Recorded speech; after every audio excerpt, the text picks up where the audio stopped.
Hi guys, nandito na naman po tayo sa ating inabang teleseryang Hating Kapatid, at dahil gustong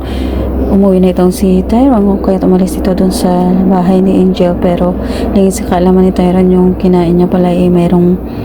pampahilo o pampatulog kung kaya't nung nasadaan siya habang abot na siya ni Darius na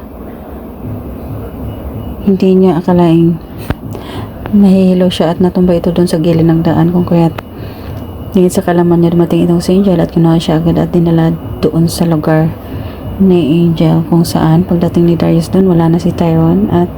nasa sasakyan ito at habulin niya sana ito pero hindi niya naabutan. At syempre dismayado itong simila niya sa binalitan ni Darius sa kanya dahil hindi nila na kuha si Tyrone o napatay. Ito namang si Chris at saka si Roselle, talagang porsigido sila hanapin ang kanilang anak, kung kaya pumunta sila dun sa lugar at nagtanong-tanong sila kung kaya tayo na nga talagang todo support itong si Chris sa kay Roselle dahil nagsisisi ito na huli na nang malaman niya na anak niya itong si Tyrone. At ito namang Isabel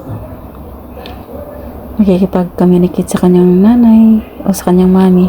Via, pero hiling sa kalaman niya si Via ang may pakana kung bakit nangyari yun kay Tyrone.